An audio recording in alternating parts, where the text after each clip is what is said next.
Hello, good afternoon. पिछली class में हमने बात किया था मैक्सवेल्स इक्वेशन के बारे में।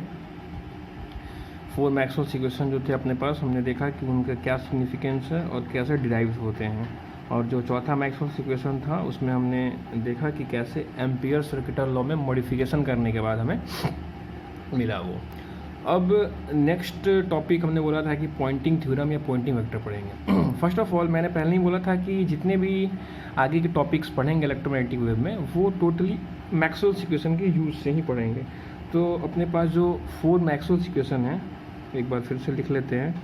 Del dot E is equal to rho upon epsilon naught. इसको आप याद रखें तो ज़्यादा बेहतर होगा। Del dot B is equal to 0 and the third one is del cross E is equals to minus del B by del T, and the fourth one is del cross B is equals to mu naught J plus epsilon naught del E by del T।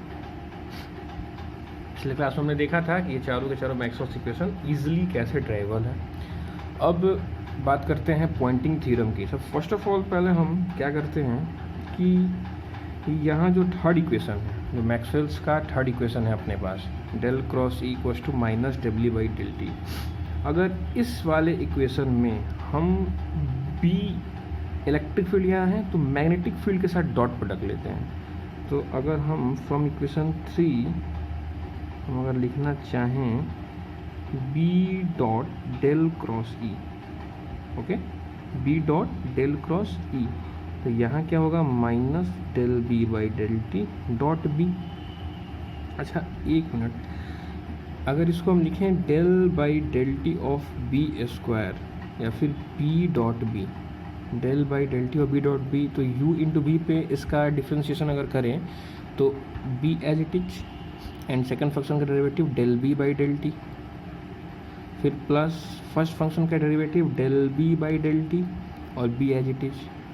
तो और ये क्या है del by del t, B dot B क्या होगा B square, और ये क्या हो गया 2 टाइम्स ऑफ, क्योंकि B dot del B by del T या del B by del T dot B equal होगा तो 2 del B by del T into B, sorry dot B. तो हमें क्या चाहिए del B by del T dot B, तो ये कितना हो जाएगा 1/2 डेल बाई डेल टी और बी स्क्वायर, ये हो जाएगा यहाँ से del B by del T dot B. तो यहाँ इसका वैल्यू पुट करें अगर तो हमारे पास हो जाएगा B dot del cross E, B dot del cross E is equal to minus 1/2 del by del T of B square. ठीक है, इसको अगर इक्वेशन फर्स्ट माने हैं। सिमिलरली जिस प्रकार से अभी इक्वेशन 3 में हमने बी डॉट लिया था, याद रखना है जहाँ इलेक्ट्रिक फील्ड है वहाँ बी के साथ डॉट लेंगे। उसी प्रकार से इक्वेशन 4 में क्या है मैग्नेटिक फील्ड है, तो मैग्नेटिक फील्ड है तो हम इलेक्ट्रिक फील्ड के साथ डॉट लिखते हैं। तो फ्रॉम इक्वेशन 4 अगर हम लिखना चाहें, फ्रॉम इक्वेशन 4 तो हम लिख सकते हैं E dot del cross B. First of all हम पहले डिराइव करने जा रहे हैं पॉइंटिंग थ्योरम, उसके बाद फर्दर हम देखेंगे कि आखिर ये है क्या, ये क्या इम्प्लाइज करना चाहता है, और फिर हम देखेंगे पॉइंटिंग वेक्टर होता क्या है। और फ्रॉम इक्वेशन 3 हम लिख सकते हैं E dot del cross B, तो यहाँ पे भी डॉट आएगा तो म्यू नॉट को बाहर ले लेते हैं, E dot J plus mu naught epsilon naught, similarly del E by del T dot E. ठीक है, तो यहाँ पे अपने पास क्या है E dot del cross B is equals to, अगर पहले इसको लिखें और जिस प्रकार से del B by del T into B क्या हुआ था हमारे पास minus 1/2 del by del T और बी स्क्वायर, तो उसी प्रकार से अगर हम del E by del T dot E को लिखना चाहें तो हम लिख सकते हैं mu naught epsilon naught as it is, और del E by del T उसी हिसाब से लिख सकते हैं 1/2 del by del T of E square. ठीक है, और mu naught E dot J को एज इट इज रहने देते हैं हम। अब एक प्रॉपर्टी यूज करेंगे यहाँ पे कि डेल डॉट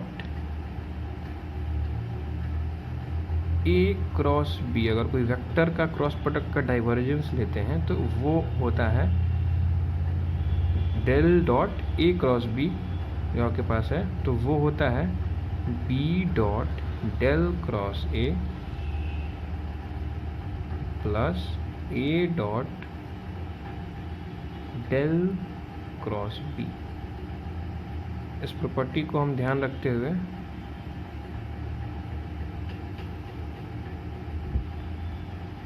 क्या property, del dot A cross B, sorry यहाँ पे माइनस होगा, del dot A cross B is equal to B dot del cross A, where A and B कोई एनी वेक्टर है। तो अगर इसी प्रकार से अगर हम इक्वेशन फर्स्ट और इसको इक्वेशन सेकंड बोल दें और इन दोनों को माइनस करें तो ये क्या हो जाएगा, B dot del cross E minus E dot del cross B, ये हो गया अपना LHS में।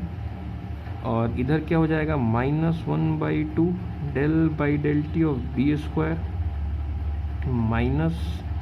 -1/2 mu naught epsilon naught del by del T of E square minus mu naught E dot J. ठीक है, तो अगर इसको यहाँ से देखें, इसको ई माने और इसको बी तो है ही पहले से, तो अगर ई और बी मान के देखें डेल डॉट, तो क्या ये इसी फॉर्मूला पे पुट हो सकता है, बी बाहर। तो इसी तरह से अगर हम इसको लिख सकते हैं, यहाँ लिख समझिएगा, del dot E cross B. क्यों लिख सकते हैं भाई, क्योंकि del dot E cross B दो वेक्टर का क्रॉस प्रोडक्ट का डाइवर्जेंस का फॉर्मूला क्या हो जाए, सेकेंड वाला वेक्टर बाहर बी, उसके साथ डॉट कर्ल ऑफ ई, मतलब फर्स्ट का कर्ल, माइनस फिर फर्स्ट वाला बाहर, उसके साथ डॉट कर्ल ऑफ बी, जो कि ये प्रॉपर्टी है। ये प्रॉपर्टी आपको वेक्टर कैलकुलस में पढ़ना है, तो इसको अभी आप ध्यान रखें। तो अपने पास क्या आ गया अब कि del dot E cross B, इसका वैल्यू हो गया del dot E cross B, और इधर तो अपने पास पहले से था ही -1/2 del by del T of B square -1/2 mu naught epsilon naught del by del T of E square minus mu naught E dot J.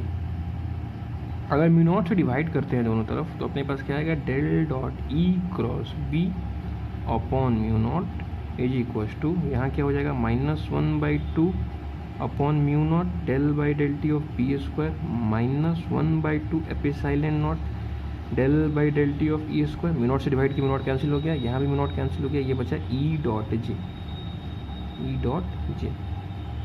ठीक है, अच्छा अब अगर हम अलग से कुछ यहाँ लिखना चाहें, यहाँ मैंने म्यू नॉट से डिवाइड किया दोनों तरफ, तो ई क्रॉस बी अपन म्यू नॉट, और ये यहाँ म्यू नॉट आ जाएगा, और ये म्यू नॉट कैंसिल, ये भी म्यू नॉट कैंसिल। अब अगर इस दोनों टर्म पे हम गौर करें, तो अगर इसको ऐसे लिखना चाहें कि minus del by del t अगर कॉमन ले लेते हैं और इसको लिखते हैं B square upon 2 mu naught plus minus common ले लिया है डेल बाई डेल टी, इसको लिख सकते हैं epsilon naught E square by 2 E dot J as it is. तो ये जो चीज़ है अंदर का वो देखा देखा लग रहा है, ऐसा क्यों, क्योंकि इलेक्ट्रोस्टैटिक्स एनर्जी जो स्टोर होता है वो कितना होता था, 1/2 एपिसाइलन नॉट ई स्क्वायर। इसको अगर हम बोल दें mu you E electrostatic energy density store with the system, और मैग्नेटिक फील्ड एनर्जी स्टोर होता था वो कितना होता था, 1/2 एपिसाइलन नॉट की जगह म्यू नॉट आता है तो वो नीचे आएगा, तो B square upon mu naught, free space की बात करते हैं अगर, तो इसको बोल देते हैं यू बी।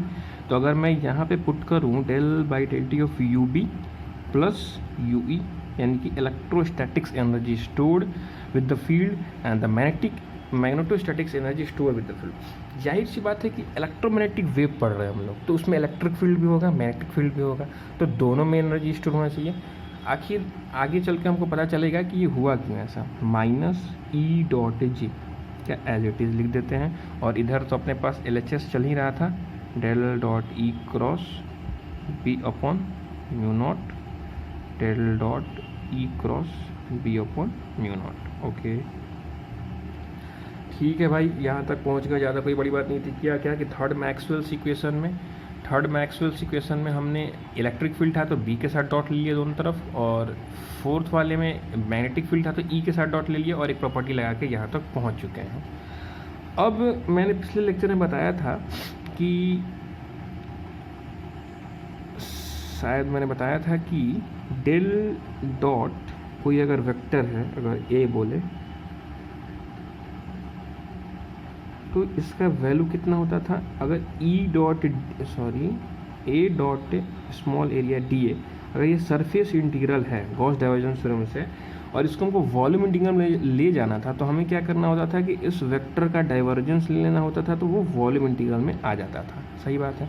तो अगर सिर्फ यहाँ से डेल डॉट ए की बात करें हम, तो वो कितना होगा, ए डॉट डी का surface integral upon smaller volume D tau.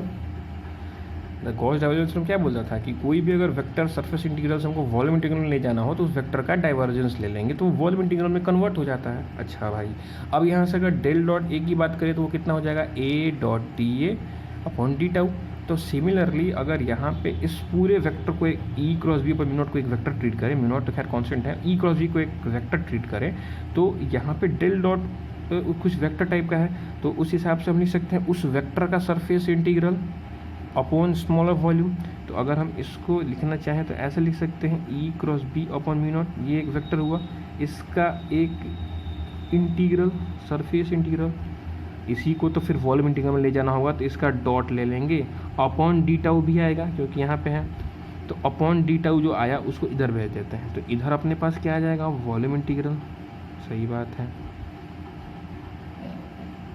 ये अपने पास जो आया minus del by del t d tau minus E dot J d tau, ये फाइनली अपने पास इतना आ गया इस इक्वेशन से। इसको इक्वेशन 3 बोल दे अगर, किया कुछ नहीं है, बस एक गॉस डाइवर्जेंस थ्योरम का एप्लीकेशन यहाँ लगाया है। तो अभी तक तो हम कुछ समझ नहीं पा रहे हैं कि आखिर चल क्या रहा है, पर आगे देखते हैं कि ये फार्मूला देता क्या है हमको। तो ई क्रॉस बी इक्वल्स टू, अभी तक जो भी मैंने किया वो सिर्फ मैक्सवेल्स इक्वेशन पे है और कुछ मैथमेटिक्स का प्रॉपर्टी, डाइवर्जेंस और वेक्टर का प्रॉपर्टी लगा के यहाँ तक हमने ड्राइव कर लिया। अब अगर हम इस टर्म के बारे में बात करना चाहें, ई डॉट जे के बारे में कुछ देखें, क्योंकि ये टर्म कुछ अलग दिख रहा है। तो अगर हम बोलें कि एक ऐसा system of charge system assume कर लेते हैं जिसमें बहुत सारे चार्ज हैं, Q1 Q2 Q3 dot dot dot Qi n number of charge particles है। ठीक है, अब इस पूरे स्पेस में अगर इस गिवन वॉल्यूम V में इस सरफेस में कुछ चार्जेस मौजूद हैं और यहाँ से मेरा इलेक्ट्रोमैग्नेटिक वेव एंटर करता है, तो अगर कोई भी चार्ज इलेक्ट्रिक और मैग्नेटिक फील्ड में है, यानी कि इलेक्ट्रोमैग्नेटिक वेव है तो इलेक्ट्रिक फील्ड और मैग्नेटिक फील्ड दोनों कैरी करेगा, तो कोई भी चार्ज अगर इलेक्ट्रोमैग्नेटिक फील्ड में है तो हम लोग जानते हैं कि उस पर लॉरेंज फोर्स एक्ट करता है, जो कि इलेक्ट्रिक फील्ड भी होगा और मैग्नेटिक फील्ड भी होगा, वो कि बराबर होता है QE इलेक्ट्रिक फील्ड के बराबर plus QV cross B, that is called magnetic force.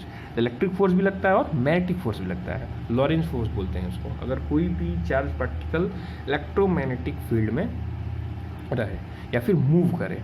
तो हम यहाँ मान के चल रहे हैं कि कुछ चार्ज पार्टिकल यहाँ मूव कर रहे हैं with certain velocity Vy V1 V2 V3 dot dot dot and so on Vn। तो अगर लॉरेंज फोर्स इतना है तो हम इसको ऐसे लिखना चाहें FL, यानी कि लॉरेंज फोर्स Q कॉमन ले सकते हैं, इसको हम लिख सकते हैं E plus V cross B। हमने क्या किया, एक ऐसा सिस्टम एज्यूम किया जिसमें बहुत सारे charge particle with certain velocity से मूव कर रहे हैं और उसी स्पेस में उसी रीजन में इलेक्ट्रोमैग्नेटिक वेव भी मेरा गया। तो अब क्योंकि इलेक्ट्रोमैग्नेटिक वेव इलेक्ट्रिक फील्ड और मैग्नेटिक फील्ड दोनों कंटेन करता है, तो इस मूविंग चार्ज पार्टिकल पे लॉरेंज फोर्स एक्ट करेगा, जो कि हम लोग जानते हैं। अच्छा ठीक है, तो अब अगर हम वर्क डन निकालना चाहें, फोर्स अपने पास है, स्मॉल वर्क डन निकालना चाहें या फिर small work done per unit time, तो स्मॉल वर्क डन कितना हो जाएगा, FL force into small displacement, और पर यूनिट टाइम देखना चाहें, small work done per unit time यानी कि dW/dt, small work done per unit time by the किसके द्वारा वर्क डन, इलेक्ट्रोमैग्नेटिक फोर्स के द्वारा जो वर्क डन होगा इस मूविंग चार्ज के लिए। तो अगर वो करना चाहें तो हम यहाँ से क्या आ जाएगा, QE plus V cross B, ये तो है ही, डॉट dL/dt। अच्छा dL/dt है क्या, distance upon displacement upon time, जो कि बोल सकते हैं वेलोसिटी है एक तरह से।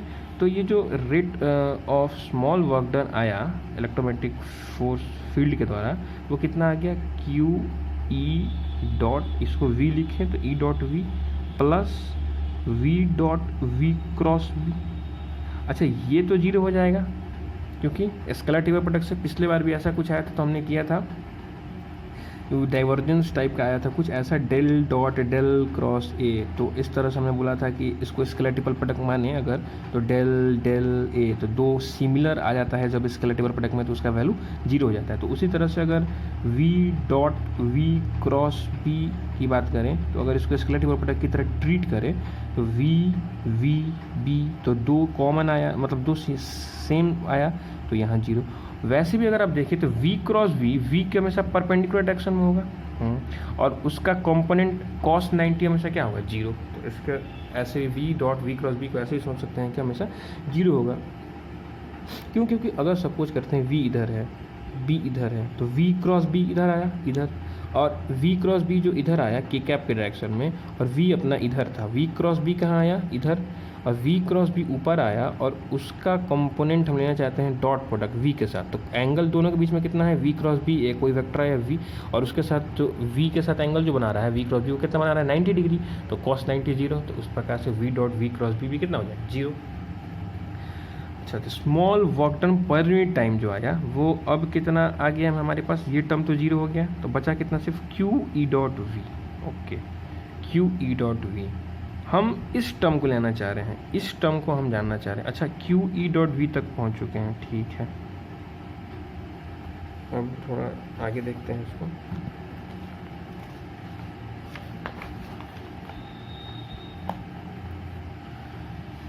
हमारे पास rate of small work done, rate of work done by 24, small work done point time कितना गया, क्यू ई डॉट वी, ठीक है। अच्छा, अगर टोटल वर्क डन की बात करें, टोटल वर्क डन की, तो क्या इसका इंटीग्रल होगा?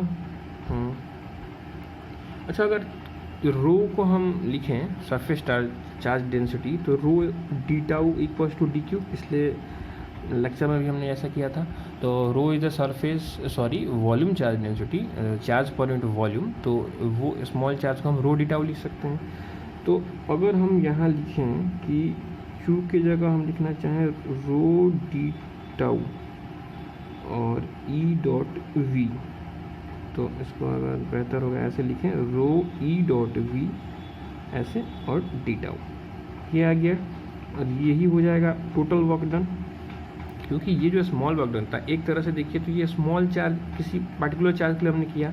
अब क्योंकि उस पूरे सरफेस में, पूरे वॉल्यूम में बहुत सारे चार्ज हैं, तो total charge per unit volume को रो से अगर डिनोट किया तो डी क्यू को रिप्लेस किया रो डी टाउ, और नेट वर्क डन हमको चाहिए, तो इसका इंटीग्रल हमको लेना पड़ेगा। तो इसका इंटीग्रल, एक्चुअली इस टर्म को हम काट दें, तो डायरेक्ट अगर यहाँ से देखें तो इसका इंटीग्रल टोटल वॉल्यूम होगा, और डी क्यू को रो डी टाउ लिख दिया, तो total work done per unit time, ये जो क्या रिप्लेस कर रहा है टोटल, ये small work done per unit time था, ये total work done per unit time.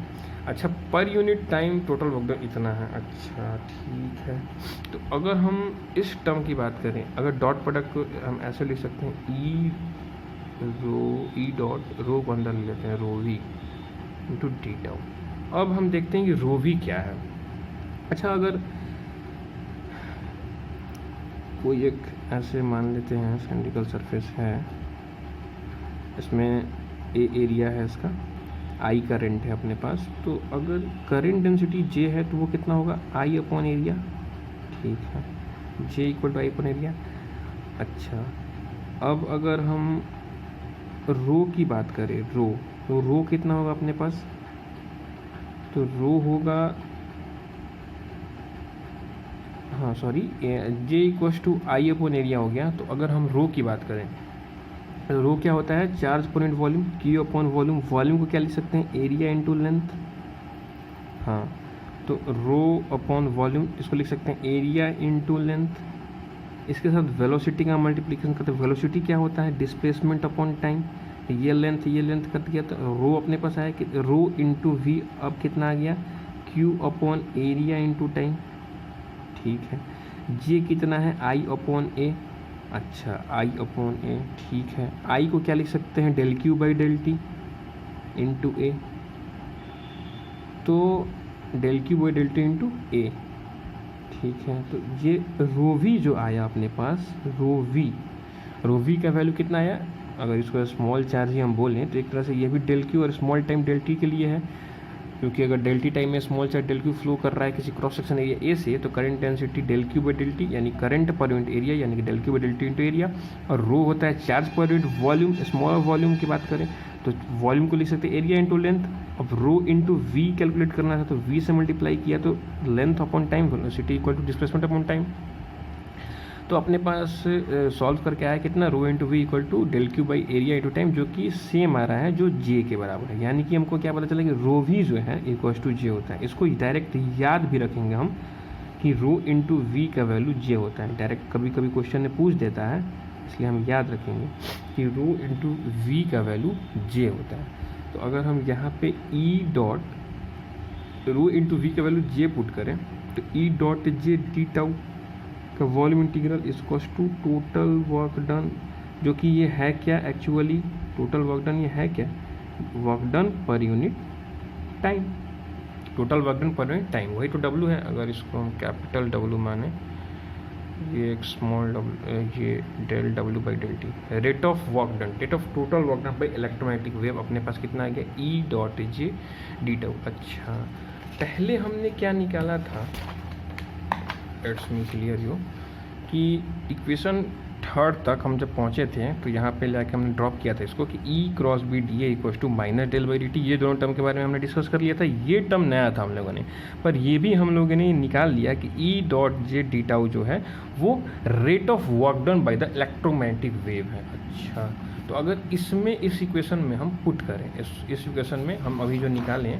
ई डॉट जे, इसको हम पुट करें तो हमारे पास आ जाएगा, आप देखिएगा, E cross B upon mu naught dot d A का surface integral is equals to minus del by del T electrostatics energy store, magnetostatics energy store in the volume and minus ये E dot J d tau था जिसका value आ गया del W, value आ गया del W by del T, rate of work done. अच्छा, इसको अगर हम लिखें minus del by del T, इसको लिखें U E plus U B, ये एक एनर्जी हुआ, प्लस डब्ल्यू इसका वॉल्यूम इंटीग्रल, और इसको लिखें E cross B upon mu naught into d A. अपने पास ये आया। तो अब यहाँ से कुछ हम कंक्लूड कर सकते हैं, फाइनली जो रिजल्ट आया अपने पास कि E cross B upon mu naught dot d A is equals to del by del T of, हमने किया क्या था, मैक्सवेल्स इक्वेशन का यूज किया, एक सरफेस क्लोज सरफेस लिया था गिवन वॉल्यूम वी पे, उसमें कुछ चार्ज माना था कि वी वेलोसिटी से मूव कर रहे हैं, उस चार्ज में इलेक्ट्रोमैग्नेटिक वेव भेजा उस रीजन में, तो वो इलेक्ट्रोमैग्नेटिक वेव चार्ज पे लॉरेंज फोर्स लगाया, उसके द्वारा कुछ वर्क डन हुआ डिस्प्लेसमेंट के लिए। वो वर्क डन जो हुआ, यहाँ से देखिए अगर वो वर्क डन कहाँ पे है, यहाँ पे है, वो वर्क डन यहाँ पे है, ये जो वर्क डन हुआ, कुछ वर्क डन हुआ, तो वो जो वर्क डन हुआ वो एनर्जी कन्वर्शन से क्या होना चाहिए, कुछ पोटेंशियल एनर्जी के रूप में यहाँ पे स्टोर होना चाहिए, इंटरनल एनर्जी के रूप में स्टोर हो जाना चाहिए, जो कि सिस्टम में स्टोर हुआ। यहाँ पे आप देख सकते हैं इंटरनल एनर्जी के रूप में, इलेक्ट्रोस्टैटिक्स एनर्जी के रूप में, और मैग्नेटोस्टैटिक एनर्जी के रूप में, एनर्जी डेंसिटी के रूप में स्टोर हुई है सिस्टम में, और कुछ एनर्जी आपको बाहर आ जाना चाहिए था, जो कि ये डोनेट करना चाह रहा है, और इसी को हम लोग बोल देते हैं पॉइंटिंग एनर्जी, या फिर जो ई क्रॉस बी अपन म्यू नॉट है, इसको हम लोग बोलते हैं पॉइंटिंग वेक्टर, और इसको जनरली एस से डिनोट करते हैं या फिर पी से भी डिनोट कर सकते हैं, पॉइंटिंग वेक्टर पी। तो पी डॉट डी ए का इंटीग्रल यहाँ पे जो आया है minus del by del T, ये energy store with the system, और ये वर्क डन यानी कि जो कैनेटिक एनर्जी की तरह होगा। तो minus del by del T of, अगर इसको टोटल एनर्जी यू बोल दें तो एक तरह से del U by del t बोल सकते हैं। तो यहाँ से अगर हम कुछ पी डॉट डी यानी कि पॉइंटिंग वेक्टर जो है del U by del t, तो यानी कि पॉइंटिंग वेक्टर को अगर इस वाले इक्वेशन से डिफाइन करना चाहें तो हम क्या बोल सकते हैं, the rate of energy flowing across a given surface, the rate of energy, U क्या है energy, total energy, the rate of energy flowing across a given surface per unit time, मैंने रेट बोल ही दिया पहले, तो energy flowing per unit time थोड़े close surface, ये कोई सरफेस से एनर्जी फ्लो कर रहा है तो वो क्या हो जाता है, पॉइंटिंग एनर्जी, जो कि आउटवर्ड एनर्जी होगा। अच्छा, इसमें जो वर्क डन हुआ इलेक्ट्रोमैग्नेटिक वेव के द्वारा, अगर इसको हम एक साइड लिखें, इसको इसी साइड रहने दें, तो ये वर्क डन और इसको इधर भेज दें, तो ये वर्क डन जो कि काइनेटिक एनर्जी की तरह चार्ज की अपीयर होगा, वो काइनेटिक एनर्जी कुछ पोटेंशियल एनर्जी के रूप में स्टोर हुआ और कुछ एनर्जी फ्लो हो गया। जो ये एनर्जी फ्लो हुआ आउटवर्ड में, इसी को हम लोग बोलते हैं पॉइंटिंग एनर्जी, यानी कि energy flowing across a given area per unit time is called Poynting energy. और ये वेक्टर है E cross B upon mu naught, यानी कि the direction of Poynting vector is E cross B. हमेशा electric field और magnetic field का cross product जिधर आएगा वो हम पॉइंटिंग वेक्टर का डायरेक्शन हो जाएगा। अच्छा, E cross B upon mu naught को कभी कभी हम ऐसे भी लिखते हैं, E cross B upon mu naught को एच भी लिखा जाता है। एच जो है मैग्नेटाइजेशन वेक्टर बोलता है, वो की वैल्यू होता है इसका बी अपॉन म्यू नॉट। तो ई क्रॉस एच बेसिकली अपने पास आया क्या, पॉइंटिंग वेक्टर। और पॉइंटिंग एनर्जी क्या है, पॉइंटिंग एनर्जी जो है वो है आपका, यहाँ से देख लीजिए कि पॉइंटिंग एनर्जी जो मतलब किसी गिवन सरफेस से पर यूनिट टाइम में जो एनर्जी फ्लो होगा, सरफेस से बाहर आने वाला एनर्जी, वो है पॉइंटिंग एनर्जी। तो इलेक्ट्रोमैग्नेटिक थियरी में एनर्जी कंजर्वेशन को अगर हमको समझना हो तो वो चीज़ कौन समझाता है, ये अपना पॉइंटिंग थ्योरम, इसी को बोल देते हैं पॉइंटिंग थ्योरम। और ये बहुत इंपॉर्टेंट है, इसको यूनिवर्सिटीज़ एग्ज़ाम में पूछा भी जाता है हर बार, और इससे कई सारे क्वेश्चंस भी आते हैं, अपन देखेंगे आगे चल के।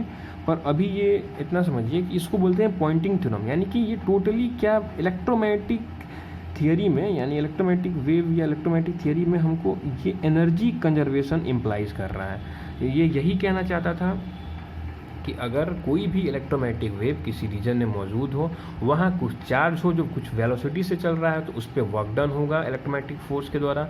अच्छा, अब वर्क डन जो होगा वो आपको काइनेटिक एनर्जी है और उसको स्टोर होना होगा समथिंग पोटेंशियल एनर्जी में, और कुछ एनर्जी लॉस होना चाहिए। तो वही चीज़ यहाँ पे हम देख रहे हैं कि the work done by the electromagnetic wave is equal to some potential energy store within the system, जो कि अगर इलेक्ट्रोमैग्नेटिक वेव है तो इलेक्ट्रोस्टैटिक्स एनर्जी डेंसिटी और मैग्नेटोस्टैटिक एनर्जी डेंसिटी के रूप में स्टोर हो गया, और कुछ एनर्जी बाहर आया, और जो एनर्जी बाहर आया वही जो है अपना क्या हो जाएगा, Poynting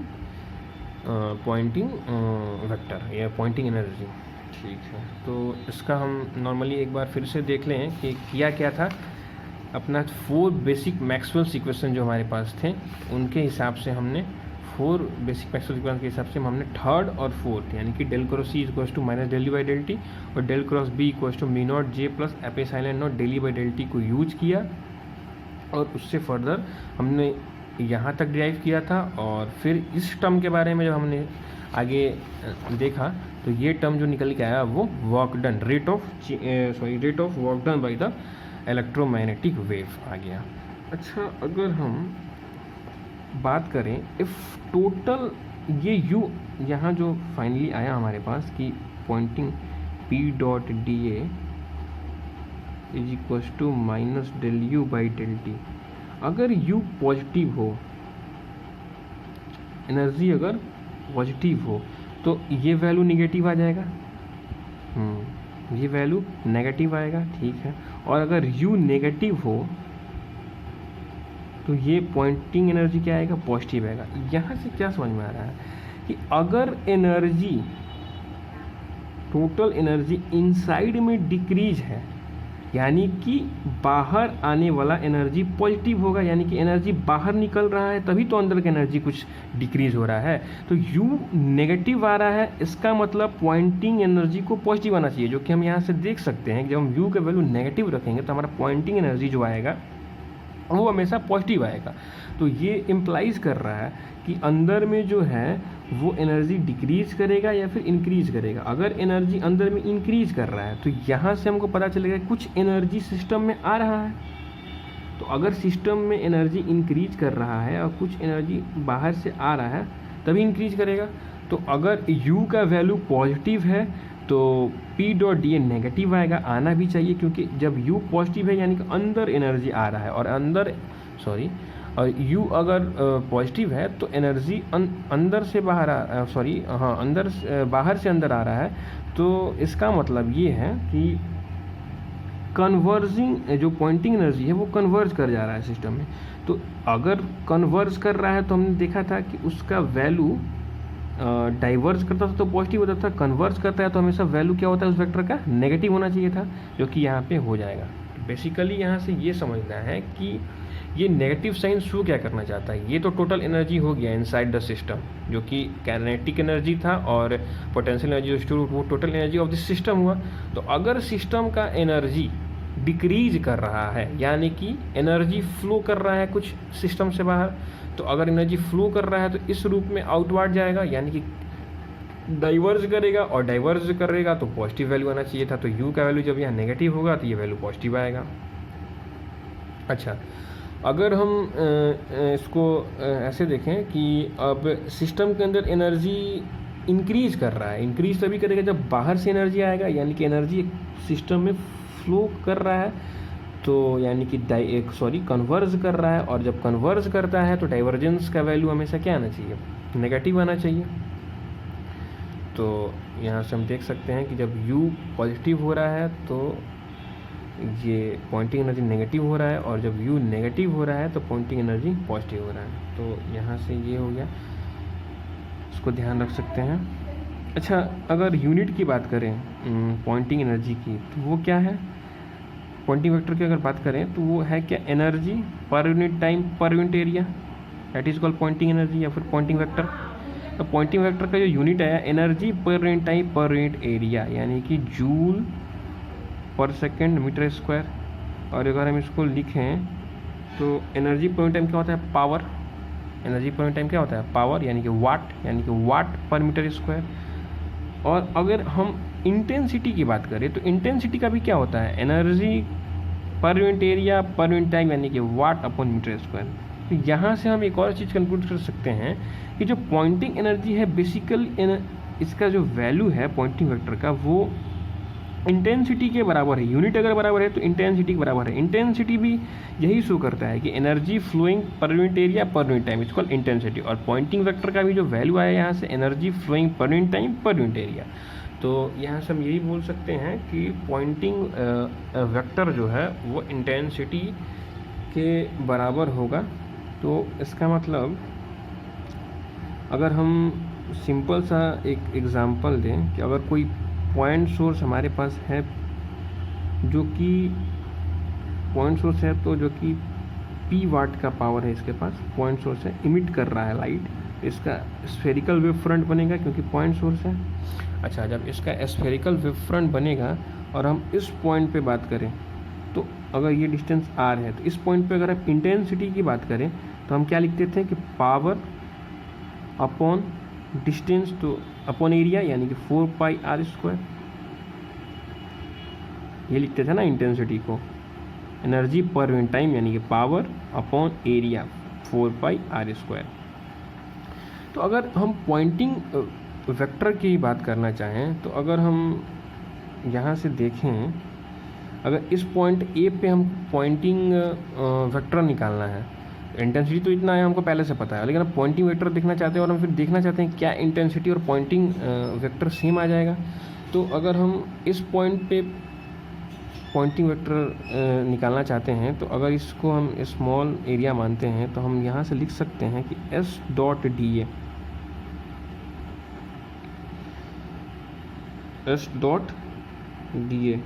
where S is Poynting vector. तो S dot d equal to होता कितना है हमारे पास, del U by del T. और अगर पॉइंटिंग एनर्जी का जो डायरेक्शन है पॉइंटिंग वेक्टर का वो हमेशा होता क्या है, आउटवर्ड फ्रॉम द सरफेस, और यूनिट वेक्टर का भी डायरेक्शन नॉर्मली आउटवर्ड होगा, यानी कि एरिया वेक्टर और पॉइंटिंग एनर्जी दोनों का डायरेक्शन सेम है। तो हम यहाँ पे इजीली एरिया को बाहर निकाल सकते हैं, जिसको हम लिख सकते हैं S इंटू ए, अगर इस मैग्नीट्यूड लिखे क्योंकि cos 0 1 हो जाएगा, तो S इंटू ए जी कॉस टू del U by del t, यानी कि एनर्जी पर यूनिट टाइम जो कि होता है पावर, p वाट का यहाँ पे पावर है तो इसको लिखते हैं पावर, और S इक्वल टू फिर यहाँ से अब S इक्वल टू अपने पास क्या आ गया, पावर अपॉन एरिया, और ये स्फेरिकल वेव फ्रंट है तो एरिया कितना हो जाएगा, S equal to power upon 4πr²। तो क्या सेम चीज़ आ गया जो कि इंटेंसिटी है। तो अगर कोई क्वेश्चन में हमको बोले कि इंटेंसिटी पावर अगर इतना है तो और कुछ डिस्टेंस पे इस पॉइंट पे हमें पता करना हो कि कितना होगा पॉइंटिंग वेक्टर का वैल्यू, या फिर पॉइंटिंग वेक्टर का वैल्यू कितना होगा, तो वो वही होगा जो कि इंटेंसिटी का वैल्यू होगा उतने ही दूरी पे। एक्चुअली में जब मैथमेटिक्स कैलकुलेशन करेंगे तो इंटेंसिटी से ही हमको निकालना होगा। तो S यहाँ से इंटेंसिटी के बराबर है। अच्छा, एक और चीज़ देख सकते हैं कि जिस तरह से इंटेंसिटी डिस्टेंस के साथ इन्वर्सली वैरी करता है, अगर ऐसा है तो 1/r² से यहाँ वैरी कर रहा है, तो उसी प्रकार से पॉइंटिंग वेक्टर भी डिस्टेंस के साथ क्या कर रहा है, इन्वर्सली वैरी कर रहा है। अगर जैसे जैसे हम डिस्टेंस से दूर जाएंगे इंटेंसिटी इंक्रीज़ करेगा, जैसे जैसे डिस्टेंस बढ़ेगा वैसे वैसे इंटेंसिटी डिक्रीज करेगा। उसी तरह से जैसे जैसे डिस्टेंस इंक्रीज होगा पॉइंटिंग वेक्टर भी डिक्रीज करता है, मैग्नीट्यूड ऑफ पॉइंटिंग वेक्टर भी डिक्रीज करता है। तो हम यहाँ से बस एक बात समझ सकते हैं कि अपने ने यहाँ पे डिराइव किया पॉइंटिंग थ्योरम, और वहाँ से हमको ये पता चला कि जो पॉइंटिंग वेक्टर है वो है क्या, energy flowing across a given surface per unit time, और वही होता है इंटेंसिटी। और एनर्जी फ्लोइंग जो है वो हमेशा normally outward from the surface. तो यहाँ से हमको ये पता चला कि पॉइंटिंग वेक्टर और इंटेंसिटी जो है इक्विवेलेंट है, उसका SI यूनिट भी सेम है। हाँ, तो अब कुछ और बातें इसमें बची नहीं हैं, तो बस अपने को बस यही ध्यान रखना है कि पॉइंटिंग थ्योरम होता क्या है, जो कि एनर्जी। अच्छा हाँ, कभी कभी पूछ देता है क्वेश्चन में कि पॉइंटिंग थ्योरम किस मतलब एनर्जी कंजर्वेशन को फॉलो करता है कि नहीं, तो हाँ बेसिकली ये एनर्जी कंजर्वेशन को ही फॉलो करता है और उसी को शो कर रहा है यहाँ पे इलेक्ट्रोमैग्नेटिक थियरी में कि एनर्जी कंजर्वेशन कैसे हम डिफाइन कर सकते हैं, जो कि पॉइंटिंग थ्योरम के हेल्प से करेंगे।